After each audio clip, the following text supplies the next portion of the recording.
So my good friend with me today, we've got the legendary, and I have to say it, so you are a legend, David Wright. Man of many hats, I might add, David. So some may know you as Mr. Bound. Some know you as Mr. Whiz. Some in the music profession know you as the Messiah of music. But today I'd like to talk about because it is a birthday, and I'd like to talk about Cabmaster, which I think you would say yourself is a lot of what we see today in some of the dispatch software that is out there actually came from Cabmaster. Mm-hmm. So David Wright, it's an honor to have you on this little Zoom chat. Tell me about Cabmaster, 30 years old. How did it start?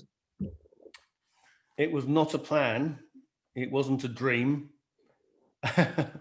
A friend of mine, colleague of mine, I worked at Aliman Computer Systems, which I actually thought was owned by an Arabic chap, but actually it turned out that his daughters were Alison and Mandy. And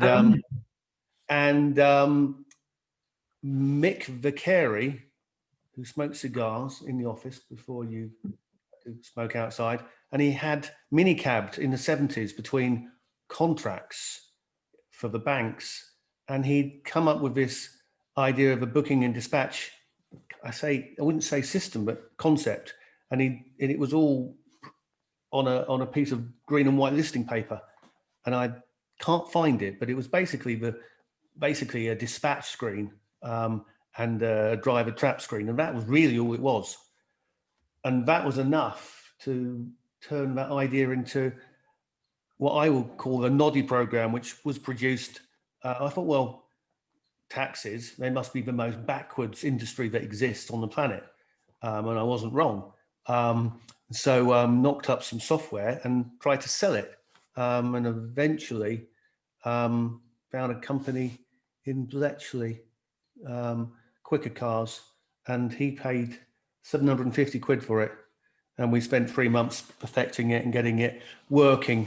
Meanwhile, I carried on working. By that time, I'm now working as a contractor for the Bank of Nova Scotia, and for pretty much 2 years, I wrote all the software whilst working at the bank. Wow.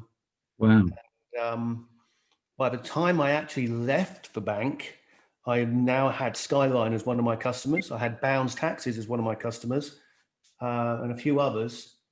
And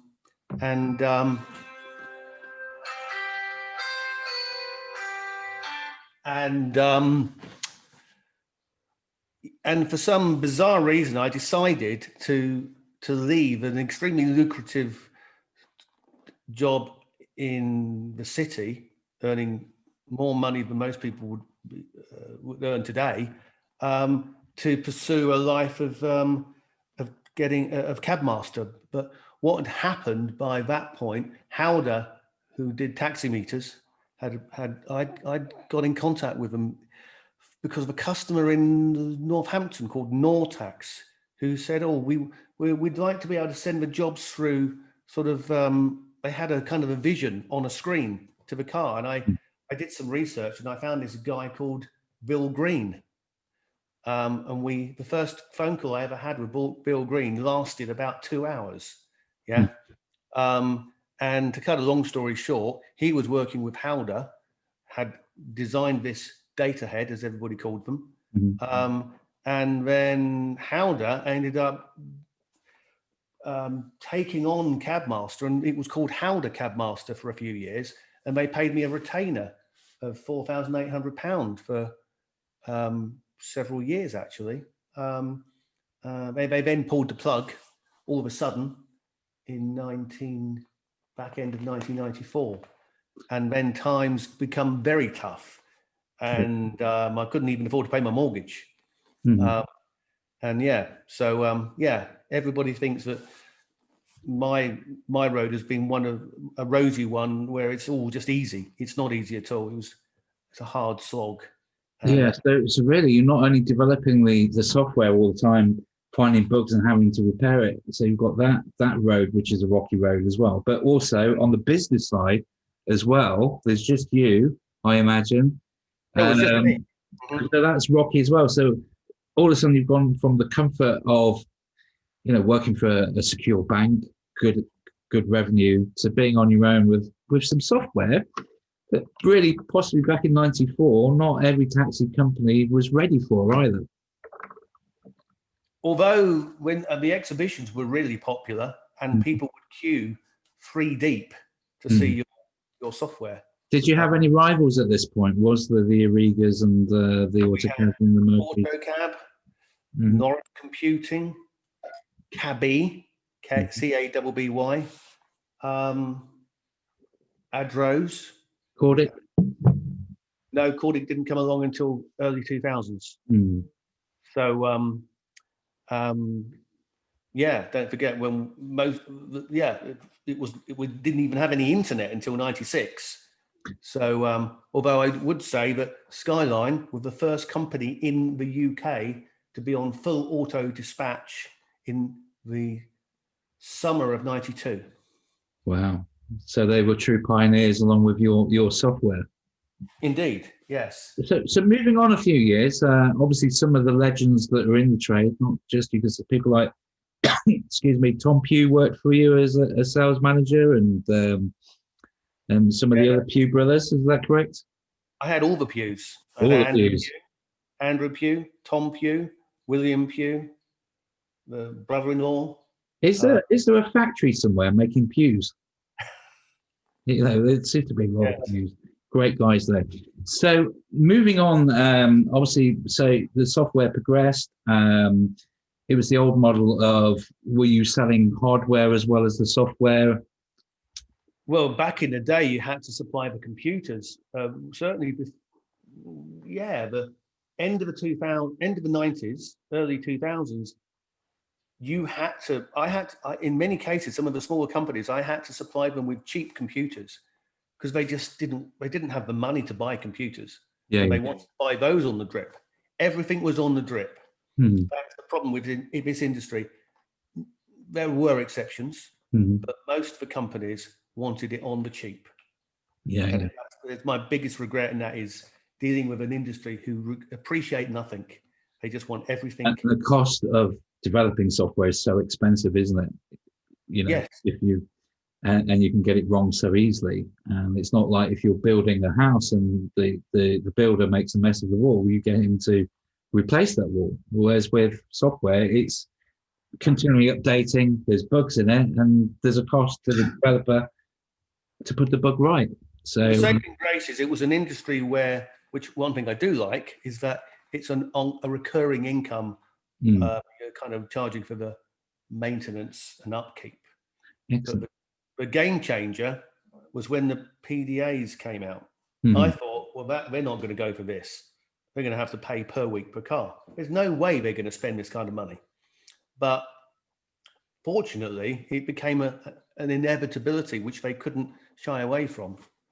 I can remember the first one I saw. I think it was on a Cordic system. So we started ADT, and the first time I saw a dispatch system, it was a Cordic system, and they had the old XDAs, and they had a little bit of a wire with a receiver that used to sit on the dashboard. But sometimes if you went around the corner, the receiver would go off, and you'd lose the tracking on it. But it was a game changer, wasn't it? But it wasn't that reliable either. Well, from what I saw.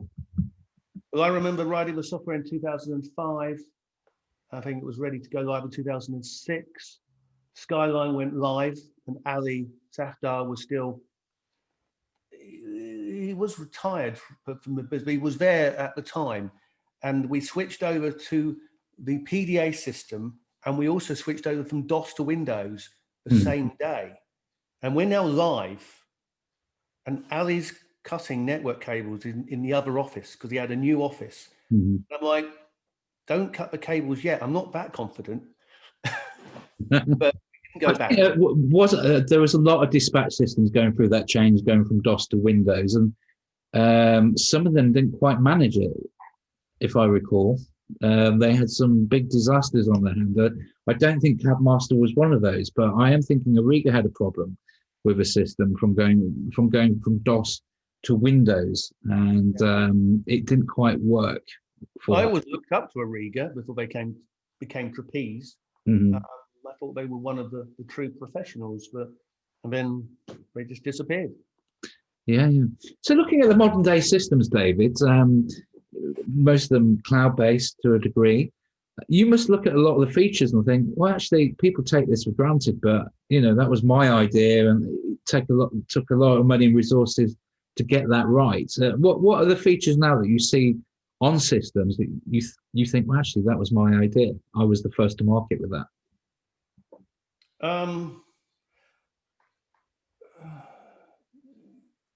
I don't think about it very often, to be fair.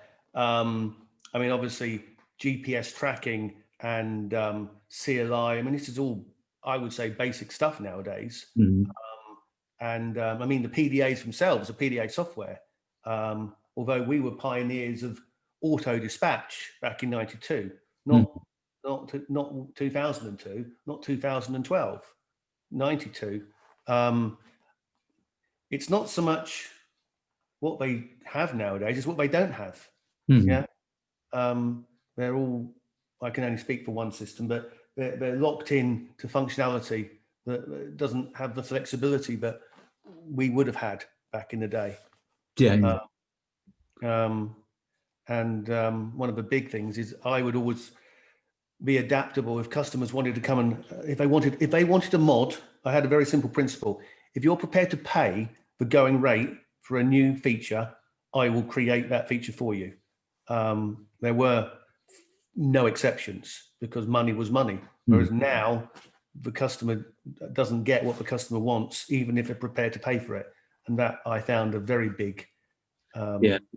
Is that a financial reason? It's economies of scale. They could put all the developers onto that one feature for that one company. At the same time, they're not covering everyone else's needs. To have a bespoke system, I suppose, with Zero, most of us use Zero's accounts package. We just accept, well, it does that. I'd like it to do that, but it just does that. And but you pay a small price for it, don't you?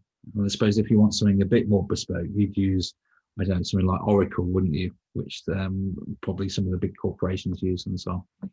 Yeah. It all comes down to cost, doesn't it? I suppose. Yeah. But I don't envy the dispatch companies.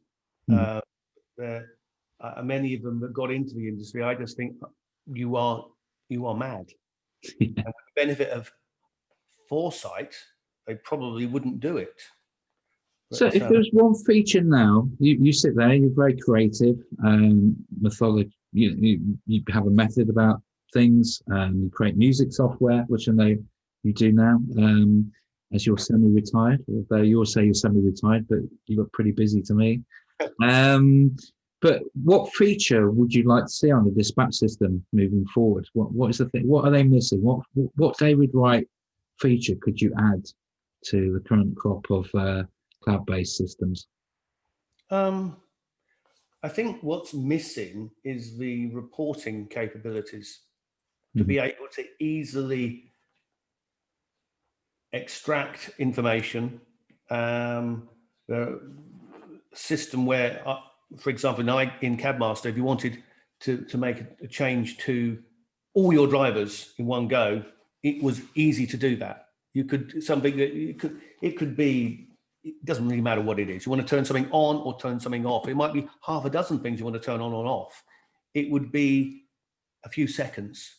Now it could be a few days. Yeah. You have to go through each individual item one by one. So I think the ability to make global changes to data sets more easily. I mean, but to be honest, I'm not thinking about dispatch software from day to day, so I really don't have a list of features in my head. But I think the one thing I have commented on before, and it falls on deaf ears every time, and that is a smart development manager would have a list of all the features that the customers want, and what you would do, you would rate them 1 to 5, Mhm. 1 being incredibly important, 5 being very unimportant, and then you'd also have another rating which is 1 to 5, or just time. How long will it take to produce or develop these features? And you simply take the highest priority features that take the least amount of time and give your customers the maximum benefit for minimum cost. And nobody does it. Yeah, I wonder why that is. Do you Yeah. think a lot of them are more focused on the sales and marketing of the businesses rather than the development of the product? Well, yes, obviously. Yeah, I suppose, you know, you've got to make money, haven't you, at the end of the day? So it's always a, you know, balancing But that's the compromise. development and So selling.